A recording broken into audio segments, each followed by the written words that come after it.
Welcome back to 705 Sports. We're dabbing in on this Friday. Dan already looks like, what the heck is this idiot I doing? am back for all 3 segments to save you from yourself. Oh, come on. You can't get enough of Jacob Moore, sports analyst, and of course, Dan Gray.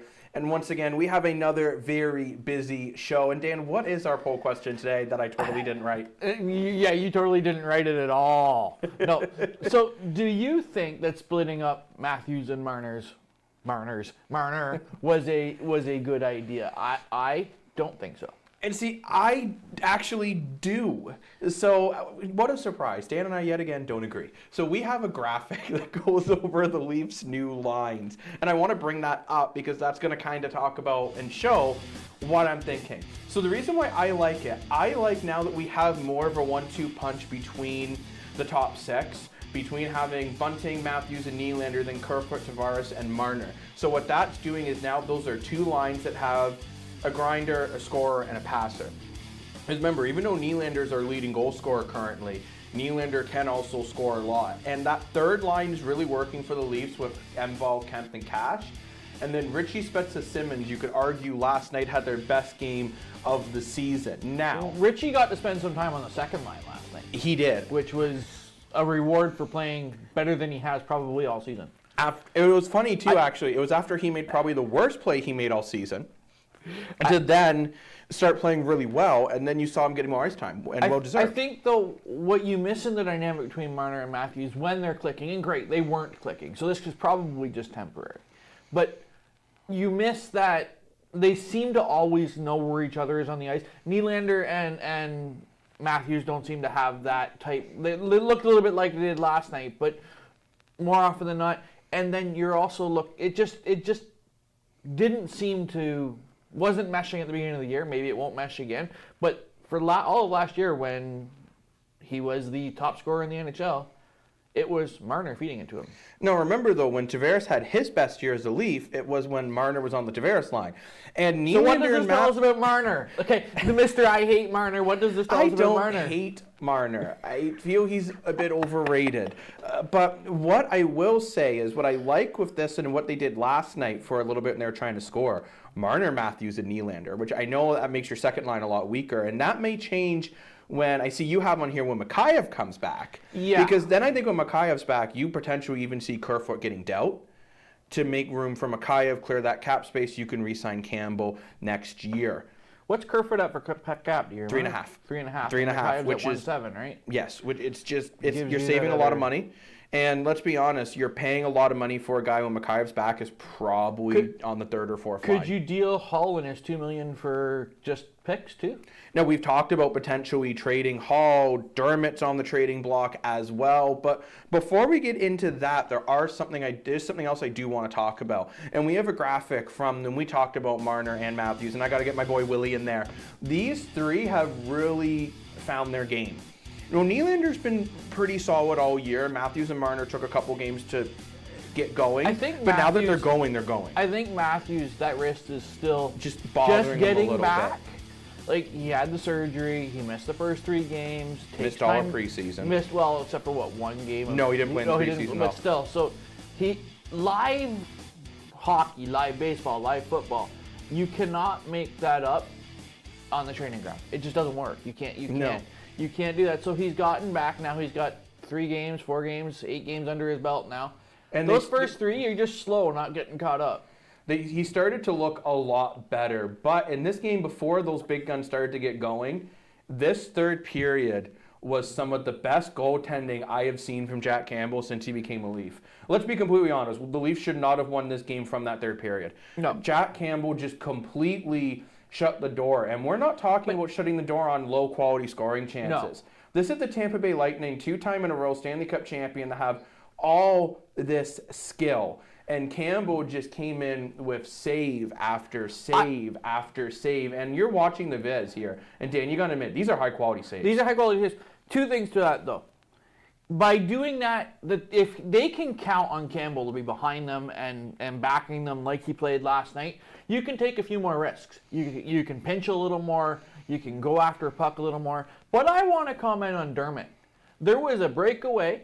Dermott hustled back And he actually made the second stop. He made the second save there on that breakaway plus rebound. Mm-hmm. He didn't give up on the play. It seems like since he's gotten a little more time and a little bit further away from Hull, he's picked up his game, maybe realizing that he is on the trading block. And you know what? I think it helps too when you're playing with a defenseman with the caliber of Morgan Riley. And now that he is, and Riley always hustles like no tomorrow coming back. And you're right, Dan, that play by Dermott realistically saved the game. Because Campbell made the first save, which was unbelievable. But he was out of it. There was no way. And then Dermott gets back in position. Well, it's Campbell, so there might have been a small wave. But yeah. But then Dermott gets back into position, and he makes that big play. And this is what we talk about by just give a crap, back check, hustle, pucks in deep. I'm going to talk about another team that we're going to cover a little bit later today. But one of our hometown teams has a bit of an issue with hustle back. But we'll talk about that in the third segment. They do, but you know what? You know what we need to get into right now is the Mitch Marner hit. So Yes. Mitch Marner got completely obliterated last night, and this hit, when you watch it here, it's kind of cringy, to be honest with you. I look at this where the Lightning saw Marner in a very open position. He could not avoid the hit because Hedman is already hooking him, and this is a dangerous hit. Like, when you look at this, he's down, and if he hit him a bit harder, this potentially could have been very dangerous. Because see, there's the Hedman hook, and then boom, hit to the head. Okay, so a couple of things here.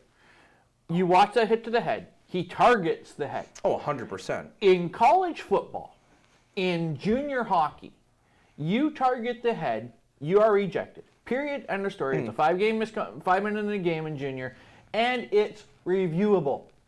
We have all the technology in the world, NHL. Oh. Every single piece of technology to go back and look at this from 10,000 different angles. We can review offsides, which is a bit ridiculous. We can review goals. We can review a few other knick-knacky things. Why can we not stop a game to review a hit to the head? Hit to the head. We're talking about concussions. We're talking about backboarding. We're talking about all these dangerous plays. If it's deemed dangerous by a on-ice official, stop, look at it. Decide whether it's targeting. College football targeting, you're done.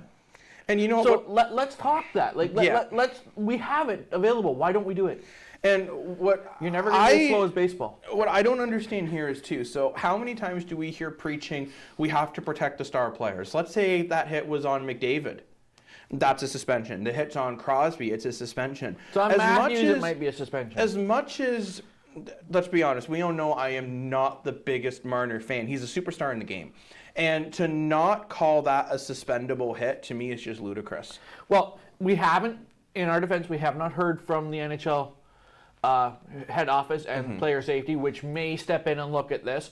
They can step in and look at it with a 2-minute, as long as they believe that there may have been more there, even if it was only a 2-minute penalty, they have the ability to step in. We haven't heard if they're going to. I'm guessing if we haven't heard by noon that they're going to, they aren't. Which they should. Which gives everybody the ability to go, okay, so what now? Okay, that it was okay to do that to Marner, so when's it going to be okay to do it to the next person, like you said? Like the Matthews or the McDavid or McKinnon or Eichel if he comes back. Eichel if he comes back, which actually we are going to get into Eichel, but quickly before we do, I want to quickly talk about the Ottawa Senators and their goaltending situation. So Matt Murray is coming back from injury yet again. And he's played a couple games already this year, but he got injured once again. And you do start to wonder, when I look at Philip Gustafsson, and I know Anton Forsberg had a couple rough nights, I still wonder if Matt Murray is going to be put on the trading block for the Ottawa Senators. I think Ottawa is hoping he can find his game somewhat. And I think Ottawa's trying to build for the future. I think Matt Murray's more of a goalie if he gets going. He's losing their window. Now. They're losing their window. Price is expected to be back after 30 days plus 2 or 3 weeks of pre, so he's probably back by the end of November with Montreal. Sooner the better. Mike Smith's going to be back Mike Smith's going to be back. Potentially Monday. And I'll probably see him by next weekend for sure. But if you're looking at those two, which were obvious spots for Murray to go, nobody else in the league is seriously suffering from goaltending. The only thing that might happen is you might see Montreal, who we've talked about on the show. I wrote an article on SiouxOnline.com on this about how they can't seem to win. And let's say Price comes in and doesn't play well right off the hop, they might have to make an emergency move. But quickly, very, very quickly, I do want to get into Jack Eichel. Jack Eichel was traded finally. Hallelujah! He's finally gone out of Buffalo. I want He must be happy. I want to give a shout out to Elliot Friedman here. He did a great interview with him last night. He did. Yesterday. If you guys are at all interested in the situation and Eichel's side of it, definitely go find that. Sportsnet, I believe, is where you can find that Yes. at. But he's out of Buffalo. Buffalo and him never saw eye to eye, especially after the back injury. He's headed to Las Vegas. They figure he'll play again. But could they? And this is a could they. Could they Tampa Bay him? They might. You got to wonder, are they going to wait and say he's injured until the end of the year, get someone else for the playoffs, and then go on a cup run? I love how that's become like a noun, Tampa Bay him. Yeah. Another noun though is advertisers. And We love advertisers, by And the way. another noun is commercial. So we need to get into our advertisers commercials, and we'll be right back after this break. Shop local, dine local, listen local, love local. Small businesses in the Algoma area have been a huge part of our community. Now is the time to show our support for them. From local markets to retail stores, music venues, and restaurants. Small businesses make up the backbone of our community. So go on, embrace all they have to offer by shopping, dining, listening, and loving local. Visit ssmcoc.com to learn more or to join the chamber today.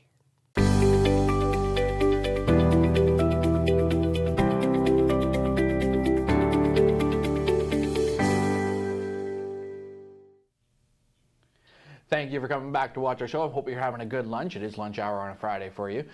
We are going from the white hard stuff to the soon-to-be green hard stuff, because those fields out west are starting to look a little snowy. You know you're playing CFL ball when every stadium you're in could possibly have snow except for Toronto. and Ottawa? BC. BC. Not that we're playing in cold weather in BC, but yeah, we're out. This is one of those moments where we get to talk about the CFL, and that makes it your time to shine. Oh man, you know what? I love getting into CFL. So we're going to start with a Week 13 recap. This was a bit of an odd week in the CFL. So we had the Stampeders taking down the RedBlacks, not a surprise there. Tiger Cats taking down the Elks, not a surprise. Actually, that was a really good game from Hamilton. The Argos almost blew the game against the Lions, but they were able to hold out the win. And the Rough Riders almost lost to the Alouettes, and I think if they started Trevor Harris in that game, they would have won it. But my game of the week, however, is the Toronto Argos versus the BC Lions. And Dan, ask me why. Because you're an Argos fan? That is not actually the reason this week. And Because the Lions are absolutely starting to look a little bit like Edmonton? Okay, so this was a play here. The Lions could have won the game at the end of the fourth quarter, but they missed the field goal from about 30 yards out. The only reason why they got to that field goal is literally because the Argos were in winning formation. The coaching staff forgot BC had another timeout, so they blow it. They kick the ball away. Riley puts together a bit of a drive, and then they can't get the field goal in. So what do we get? We get some overtime here. Once we get to the overtime, we're thinking, okay, now we're getting worried. McLeod Bethel-Thompson looks like he's getting to the end zone, and there's a flag for roughing. Well, one would think so. Roughing the passer. Was it roughing the passer, or was that a interference in the end zone? Well, it's considered still roughing the passer. And then we get it. I was showing a lot of this. This is a crazy game. So then we get it. They're in goal line formation. So you're thinking they're going to get it. They're good in short yardage. BC's defense sucks. And now look what happens. Didn't go. They did not get the touchdown. So they still have one more play left to try to win this game. To the corner. It's just like getting very worrisome, but they end up getting the job done with McLeod Bethel-Thompson finally getting the right play going, and the Argos win. But they almost blow it. Lions bad defense was coaching. good that game. They were, but at the end of the day, McLeod Bethel-Thompson, the new face of the franchise, as the Argos organization said, got the job done. And that's enough on that. But it was an absolute Bleeping crazy Argos. game. Thank you, CRTC. We will say bleeping Argos. But you know what? Now let's get in. You understand, as a Ticats fan, this is only going to get worse I before know. it gets better, right? Well, I mean, until we beat you in the playoffs. So let's take a look at those CFL standings. My show. I have control. Dab. So let's take a look at the CFL standings. Dan, I'm just kidding. We'll take a look at those CFL standings. So just so you can pack see. up my bags. In the corner, you will see if there's a Y, clinch the division. X, clinch the playoff spot. C, crossover. So right now we have a few teams that have clinched. The Blue Bombers have clinched their division. Rough Riders have clinched the playoffs. And Dan, I want you to tell me who clinched the playoff spot already as well. Well, I see the Rough Riders and the Blue Bombers. I'm kind of having a little bit of a hard time with my eyes. Maybe that might say Toronto somewhere along the line. But It is the they're Argonauts. they're just a little lucky. Yeah. Mind you, the Tiger Cats can clinch very soon as they've really turned their season around. And so is Montreal, and this may be the first time in a while. Nobody flips over. There's no crossover. And we normally, and for viewers at home who don't know what the crossover situation is, the crossover is, let's say, a team from the West is doing better than a team from the East. Which is normal. Which is normal for the Canadian Football League. There's usually 4 West teams and 2 East teams that get through, and the West team, the 4th West team will come over and take the 3rd East team's spot. That's the easiest explanation Yes. for it. It gets a little more technical beyond that, come head-to-head, et cetera, but the easiest explanation is if you really suck in the East and you're not as bad in the West, you might get a chance to come play in the East for a little while. We saw Edmonton do that last season. Not Not last 2 seasons, year. yeah, 2 seasons ago, or 2 years ago last season, yes. Which has been another reason why I think a lot of people have been talking about the quality, and we do have to remember a lot of these athletes had barely played in 2 years. However, I don't think the quality's been as bad as some fans are going on. I still think when you see the fan boards and they do make some great points, there's one team in this league that is above and beyond everybody else. Winnipeg. There's 2 teams in this league that are stinking piles of poo, and the Then other there's your middle. but they don't have that nearly the quality of the one team. But and whether that's player personnel, whether that's coaching, there's a coaching cap here. Because if you coach too well here, you end up as a defensive or offensive coordinator at the stateside. So coaching cap, player cap, skill cap, there's all of that, but there's got to be ways to make this more fun. Well, I mean, I think there could be. They've talked about the CFL needs to allow teams to spend more money on coaching. I think that could be a great way to improve the quality of the game. I also think the game, in my opinion anyways, some people say the offense has been bad. Has the defense just been getting better? And I think that's also a part of it. We're seeing a lot more sacks than we are usually. We're seeing more interceptions than usually. And I don't think you can strictly just say quarterback bad. I think you have to. But the one thing the CFL has always done to make themselves different from the NFL fast-paced quarterbacks. Fast-paced quarterbacks. And getting out of the way, not having so many sacks, and having offense. Score. This is the worst scoring year in a long time. Almost 30, I think is the stat I read from one of the guys that I from CFL trust. Chatter. Yeah, I think he said it was one of the worst in almost 30 years. Let's see what it looks like again next year. Let's see what it looks like this week, because we got to get into the games this week. Which our first game is, hey, you should be happy about this. You have your Lions versus your Tiger Cats. They're both yours apparently now. Yeah. So this is a do or die game for the BC Lions. I don't care if they're mathematically eliminated or not after this game. I think if they lose this game, they're done. Lucky Whitehead didn't play his best game last week. His you can tell hand he's is still screwed up. You can't catch a ball with 1.5 hands. Well, we did a couple times still. But not to the same extent. Here's your problem. Riley is, like we said off camera, Riley's running out of gas. This will be yet another year, because go Ticats go, that Riley will not make a playoff.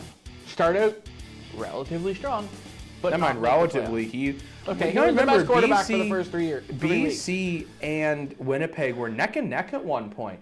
And you saw it here, but I want to talk about your Tiger Cats. And our Jeremiah downfield slowly threats? has woke up. He has all of a sudden became the quarterback that the team desperately needed. Mind you, this was against Edmonton, who probably has the worst defense in the CFL, but still. But we can throw the ball over the head. Look at that throw. That is just perfection. There is not another quarterback, and I'll challenge you on this. You find me another quarterback in the league that can throw the deep ball as accurately as he does. Zach Laros. Okay, well. But you know what? Let's move on to another team that have had some quarterback controversy, actually. Let's get into the Edmonton Elks, who are one steaming pile of poo, versus the Saskatchewan Roughriders, who have been very... The quarterback and the receivers never celebrate together, so they don't get along. So we have a graphic that's going to go over some of this and some of the stats. Now, mind you, on the graphic, Rough Riders took a huge blow. Moore is done for the season. Yes. Which that is a huge blow. That is one of Fajardo's favorite targets. I think Fajardo still needs to try to find his game, and this is Edmonton's last chance to win at home. I'm expecting to see Nick Arbuckle play this week. I know now he's had a week with the team. They just signed him to at least another 1-year extension. So I think Edmonton wants to see what he can do. And actually, I'm looking forward to seeing Nick Arbuckle play. Is it sad that they've made him the face of the franchise of Edmonton? The thing is with Arbuckle, when we saw him in Toronto, there were times he looked great and times that he looked terrible. I think if they can Which one find do some you room get in for him, Edmonton with an offensive line that can't protect it depends. him? If he can move like Cornelius did on that play, I think it's very possible. If he struggles in the pocket and can't take the pressure, I think he becomes Mr. Fumbles like he was in Toronto. Arbuckle has a lot of potential. I also think Edmonton doesn't use their running game enough. Mind you, James Wilder Jr. is in hot water once again. He is one of 7 players to be fined in the CFL for breaking COVID-19 protocol. When he's calling everyone out for following the rules, it's like, bud, you're not making the playoffs. Everyone else is. There's a reason. I'm just going to say it. But I actually think this, I'm calling this as my upset for the week. Really? I really think Edmonton is going to want to get a home win. You look absolutely stunned. I think the Rough Riders have too much riding on this. Ha-ha! But now let's move into, let's be honest, hopefully an Argonaut win, because we have the RedBlacks versus the Argos, which there's a graphic coming on screen for that, and we're taking a look at that here. I think we might see Delvin Hodges playing the Duck. I think we'll get back in the arena. I think they need to see really what he can do. His passing percentage was decent. He did throw the pick in the one game he played, but if you're the RedBlacks, realistically, the win doesn't matter at this point. I say play both quarterbacks. I'd give one set of offense to Evans, then one set to the Duck, and go back and forth until you can do that. For the Argos, they're just going to be looking to keep rolling with what they are doing. They are getting the offense going. McLeod Buffalo-Thompson is now taken over as the face of the franchise, and last time they played Ottawa, they completely obliterated them. But our advertisers are going to take offense if we don't get to our offense. I know we have one more game to We got one more game quickly, so let's quickly go over the Alouettes versus the Blue Bombers. I know, Dan, you're calling this as your potential upset for the week. We're looking at this here. The Alouettes need to get this win to keep pace with Toronto. It's going to be the only good game of the week. I mean, that's my personal opinion. It's only the other ones should be blowouts with who wins. But this should be your only real good blow 'em out, bang 'em out game. But you know what, Dan? There's one thing that you said that I absolutely agree with you. We got to go to a commercial break, so we're just going to go out on this awesome viz from Winnipeg's outstanding rushing game, and we'll be right back with your NHL and OHL weekend roundup. 705 Sports, supported by United Way. Help make your community a better place. Show your local love and donate today.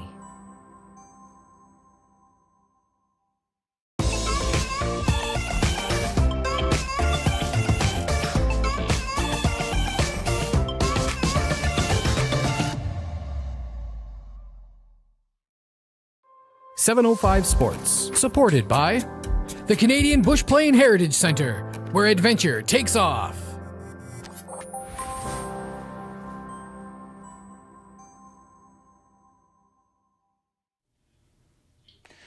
And welcome back to 705 Sports. And we want to talk about the Greyhounds, and I'm going to talk about their offense, while Negative Nancy over here is going to talk about their lack of back-checking, which is actually a major problem.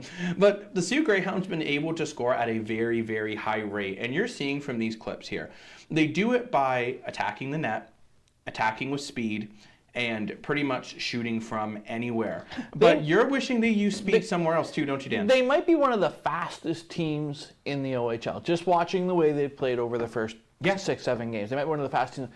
Could they please use some of that speed to back check? It is so wonderful to be one of the best offensive teams, but they look a lot like the Leafs from when they didn't care under Babcock. Mm-hmm. We'll score, but you want us to do what? You want us to come back and have defensive responsibility?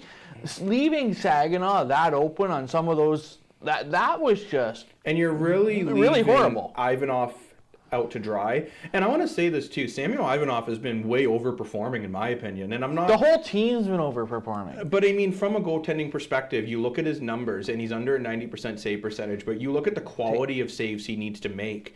You're right, it's just like the Leafs. He plays up to the competition, or if he needs to make a big save, he seems to...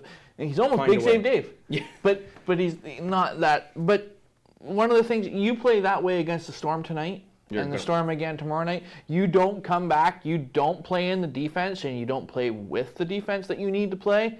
You can score 9 goals in a game. You're not against Guelph. Guelph's got a great defensive team. But if you don't come back and hustle back and do the back checking and do the hard work in your own end, you aren't going to continue to win the way you are. And you know what, too? If you're looking for a full pregame on this, there is an article on SiouxOnline.com. It's a pretty good website. I'm pretty sure Dan's on there, too, sometimes. Sometimes. I don't do anything important in this city to end up on that website ever. But we have a full pregame on that. And, I touched on this on the win on Saginaw, which, again, that article is also on SiouxOnline.com. But I talked about that is, even though it was a victory, I wasn't happy with the victory because there is a lack of back checking. They're not clearing the front of the net. You saw that a lot against Guelph in their 4-1 loss earlier in the year. And I think for the Hounds, they really need to clean up in the defensive end. Imagine if they back check and score 8 goals in a game. Like, seriously, Saginaw shouldn't have had a chance. Unfortunately, I don't think they can do that. I don't think they can do both. I think they can. I don't think they can be as offensive while having to pay attention to defense. Okay, fine, then be defensive and score 6 goals a game. Hey, I'll take 4 if you can limit the other team to 3. Yeah. Honestly, pretty much, yeah. And I think for the Hounds, they need to find that balance. Let's be honest here. They're overperforming right now, which is great. You can run and gun all you want. It's a great style of hockey as long as you're not getting hung up in the middle. But please put a little effort into your defense. Just and don't leave Ivanov out to dry so often. Like the saves he's not Jack Campbell to make. No, but you know what? Speaking of Jack Campbell in the NHL, though, we do have to get into that. We do need to get into the National Hockey League. Also playing on frozen white stuff. They are also playing on frozen white stuff. You are absolutely right. So let's start with our weird first advertising game. on their helmets. I know the Leafs TikTok. Craig will be happy. Our weather specialist loves his TikTok. But let's get into the game going on tonight, which is the Edmonton Oilers versus the New York Rangers. We have a graphic coming up on their keys to victory. And I want to say this too, the Rangers are playing better than anyone expected. Yes, and that's where Edmonton's going to run into a problem. I think because so too. The Rangers have a decent defensive core. It's actually, believe it or not, one of the better ones in the league. Not what you expected, don't underestimate the Rangers. But if that defensive core can shut down those top 6, Edmonton still has a major problem. Their bottom 6 doesn't produce. And I mean, you know what? Warren Fogle has been a nice improvement, but as you saw there in the keys to victory, if the Oilers don't get the top 6 rolling, they're probably not winning the game. Koskinen's been playing actually good, which is weird. You could send Murray to Edmonton, and it might be an upgrade. I mean, but actually, Mikko Koskinen, I feel weird saying this because I'm not a big fan of his, is playing a lot better. Zach Hyman seems to be fulfilling a role that Edmonton desperately needed. I mean, fans are always going to debate, should have the Leafs kept him? Should have they traded him? Should have they re-signed him? Whatever. And you know what? That's a topic for another day because I would like to compare Bunting and Hyman at some point in time. But now let's get into the Canucks versus the Predators, which is also tonight at 10 o'clock. I think Vancouver, although their record is similar to Montreal's, I'm not as concerned about them as I am with Montreal. Vancouver's playing some good hockey. I think they need to simplify their game a little bit more and get consistent scoring because they seem to either score a lot or score nothing. You're going to run a lot into Nashville. They are one of those trap teams. Mm-hmm. They've been getting hung up a lot on the nicky-nacky slashing, hooking that the NHL calls for the beginning of the year. Or when you can't lift a stick anymore. When you can't lift a stick anymore. But you can take someone's head off. Once again, refereeing in the NHL doesn't make sense, but that's a whole different topic for a whole different day. Nashville will probably, and I hate to say it, probably beat the Canucks here tonight. You think they're going to beat Vancouver tonight? I think Vancouver going, and you're in Nashville. Nashville's just one of those stadiums. Smashville, Nashville.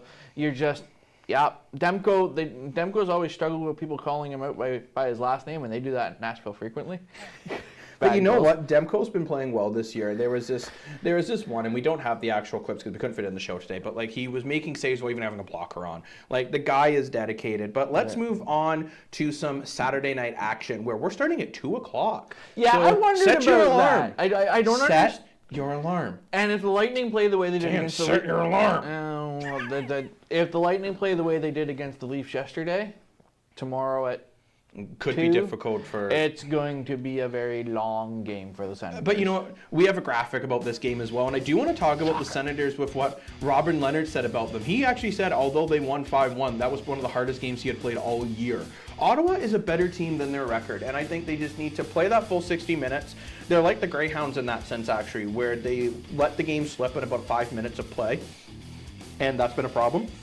Speed is key for the team, and goaltending has been a big one, and I agree with you with Tampa. If Vasilevsky stands on his head, you don't even. Because you basically... Thank you for showing up, Ottawa. It was basically with last night, you basically saw Campbell going save for save with Vasilevsky. And as much as I like Gustafsson, I don't see him going save for save with Vasilevsky. I find it absolutely funny. Reimer and Frederick Anderson are 1-2 when it comes to goals against average and wins in the league right now, but Campbell's trying real hard to catch up.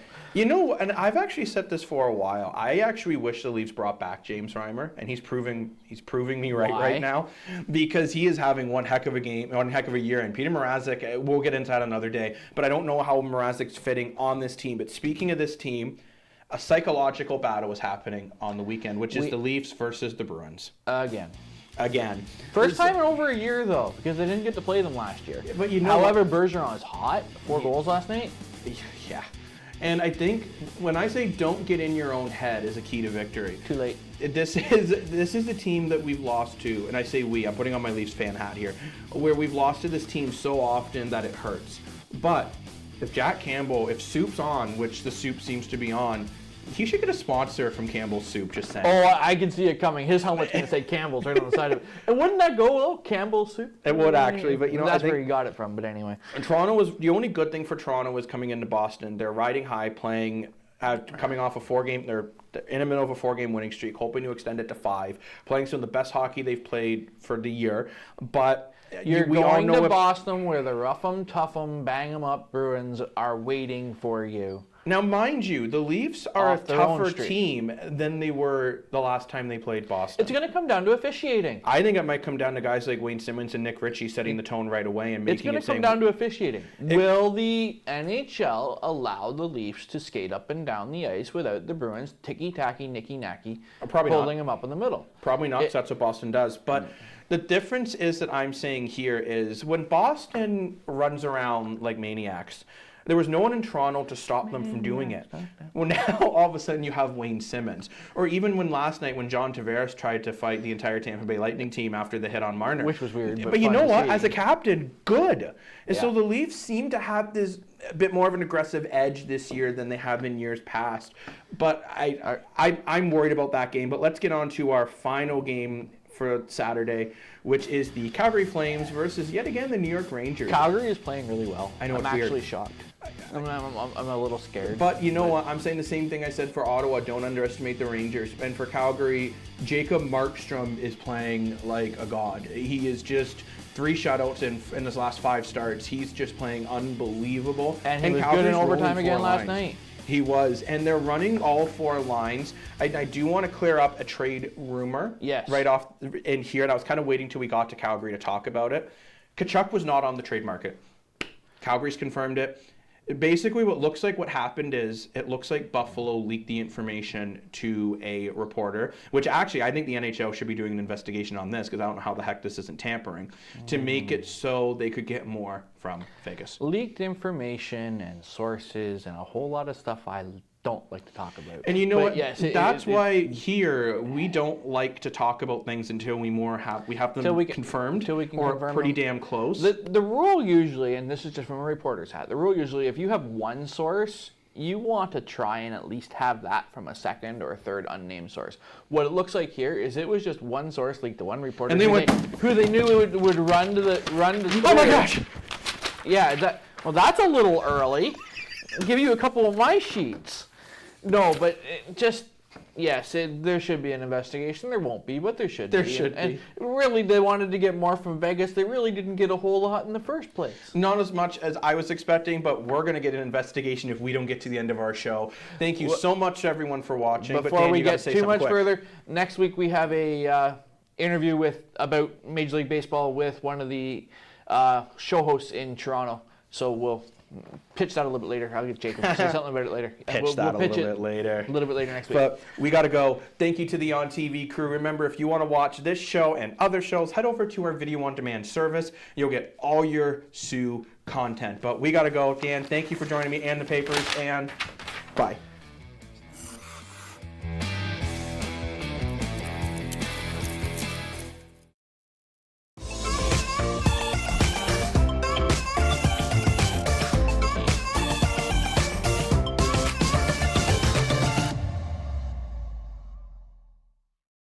Shop local, dine local, listen local, love local. Small businesses in the Algoma area have been a huge part of our community. Now is the time to show our support for them. From local markets to retail stores, music venues, and restaurants. Small businesses make up the backbone of our community. So go on, embrace all they have to offer by shopping, dining, listening, and loving local.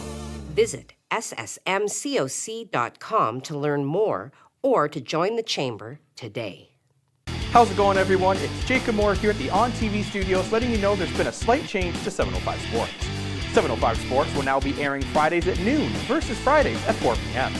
We will still be covering all your local, national, and international sports. The difference is now, while you're enjoying your lunch, you can check out myself, Dan Gray, and multiple different guests as we go over all your sports coverage.